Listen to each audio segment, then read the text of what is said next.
दोस्तों संधिगत में पांचवी संधि है अयाद संधि। अयाद संधि क्या होती है?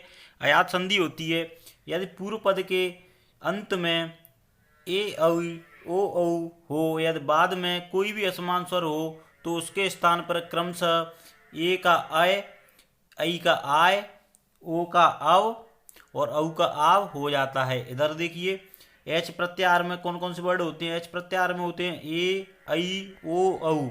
उसके बाद कोई भी स्वर से संधि हो रही हो बाद में उत्तर पद के प्रथम में कोई भी शब्द हो स्वर का तो संधि करता है तो ए के स्थान पर क्रमशः अय तथा ऐ के स्थान पर आय, ओ के स्थान पर अव तथा औ के स्थान पर आव हो जाता है। उदाहरण से समझिए। उदाहरण आगे देखिए। उदाहरण है से प्लस अनम। से प्लस अनम बराबर सैनम। से प्लस अनम बराबर सैनम। ए की संधि अ से हो गई, ए की संधि अ से हो गई तो अय हो गया, तो अय आदेश हो गया यहाँ पे तो सैनम हो गया। ने प्लस अनम बराबर नयनम। ए की संधि यहाँ पे ए और अ से हो रही है तो अय हो गया तो नयनम हो गया। इसी प्रकार देखिए गे की संधि अक से हो गई, गे की संधि अक से हो गई तो ए की संधि बड़े मतलब अ से करता है तो आय आ जाता है तो आय आदेश हो गया तो गायक हो गया। भो की संधि अनम से हो गई तो भवनम हो गया। अब आदेश हो गया यहाँ पे ओ के संधि अ से हो रही है, उत्तर पद में अ आ रहा है तो अब आदेश हो गया तो भवनम हो गया। नव की संधि इक से हो गई तो नाविक हो गया।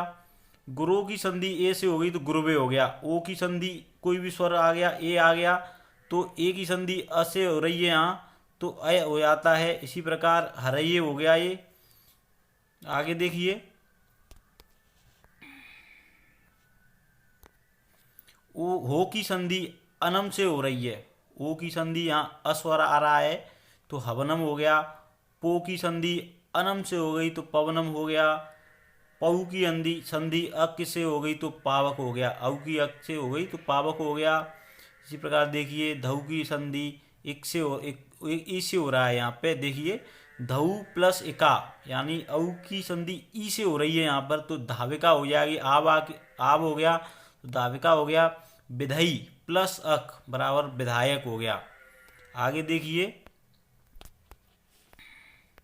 अपवाद में इसमें अपवाद भी हैं तो अपवाद को देखते हैं अपन। अपवाद बहुत इंपॉर्टेंट होते हैं।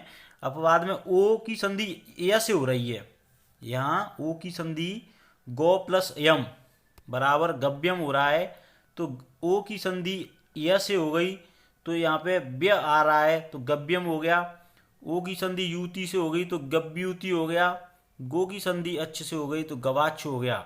इसी प्रकार गो की संधि इंद्र से होती है तो गवेंद्र हो जाता है। इधर क्या होता है ग प्लस अब यम यानी गौ की संधि य से हो गई यहाँ पे तो व्यम यम आदेश हो जाता है तो गव्यम हो गया। इसी प्रकार गो की संधि युति से हो गई तो गव्युति हो गया। ओ की संधि अच्छ से हो गई तो गवाच्छ तथा गौ की संधि इंद्र से हो गई तो गवेंद्र हो गया। धन्यवाद दोस्तों वीडियो देखने के लिए। अगली संधि भी आती है, छठवें नंबर की संधि होती है पूर्व रूप संधि। पूर्व रूप संधि क्या होती है? पूर्व रूप संधि होती है यदि पूर्व पद के अंत में एंग प्रत्याहार आ जाए, जैसे ए या ओ आ जाए और बाद में ह्रस्व अ हो तो अ के स्थान पर अवग्रह आ जाता है, ये अवग्रह हो जाता है। इधर देखिए पूर्व रूप संधि में एंग प्रत्याहार में आ गया ए ओ की संधि केवल अ से हो जाएगी तो अवग्रह आ जाएगा अ के स्थान पर। यही इसका मूल उद्देश्य है पूर्व रूप संधि का। तो पूर्व रूप संधि में देखिए आप उदाहरण से समझिए। उदाहरण है वृक्षे प्लस अत्र, अर्थात वृक्षे ए आ गया, ए की संधि अ से हो गई तो अवग्रह आ गया तो वृक्षे अत्र हो गया। आगे देखिए लोके प्लस इसमें अस्मिन बराबर लोकेस्मेन हो गया, ये अवग्रह आ गया। विष्णु प्लस अब बराबर विष्णु अब हो गया। यानी पूर्व संधि में सबसे बड़ी पहचान है अवग्रह। अवग्रह आ रहा है संधि में तो पूर्व संधि होगी।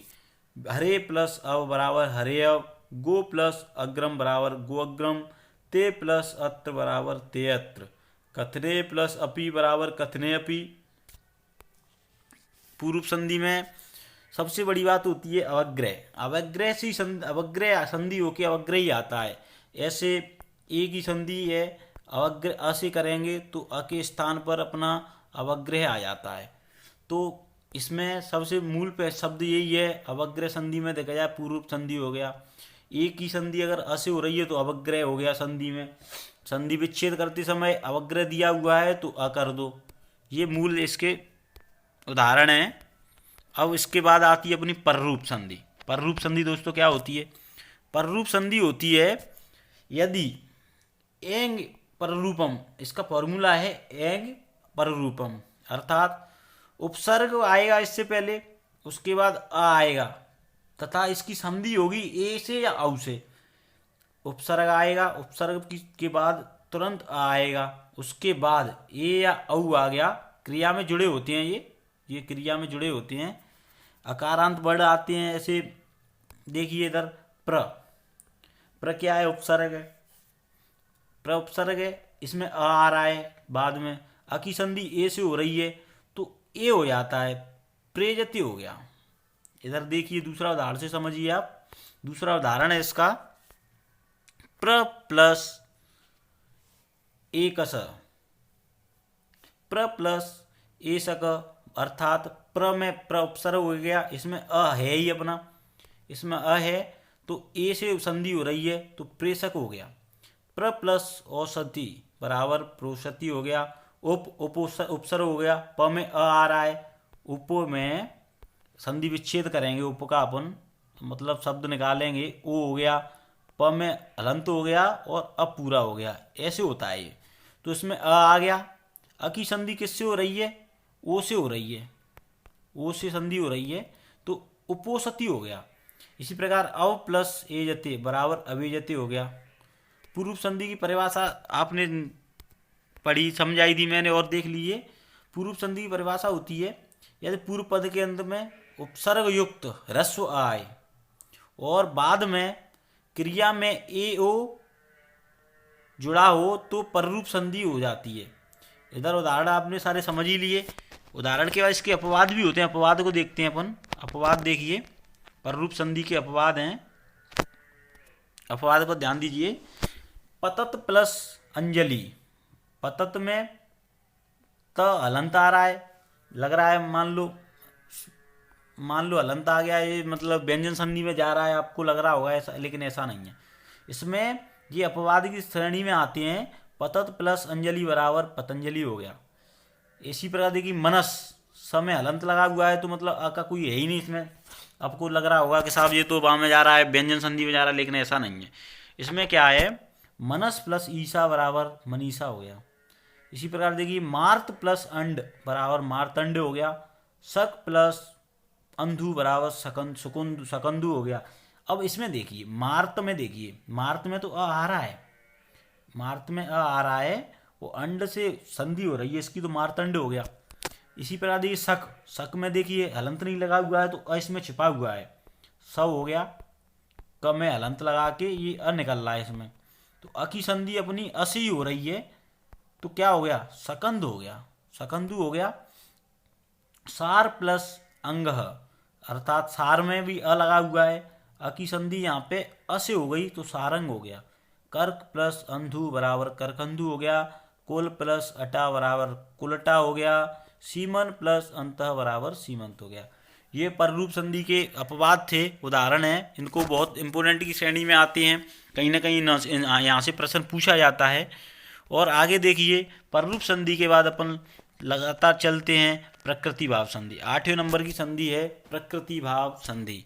यानी ये प्रकृति है, प्रकृति को कभी चेंज नहीं किया जा सकता। आप नाम से ही समझ रहे हो, प्रकृति को कभी चेंज नहीं किया जा सकता, यानी नो चेंज रहती है।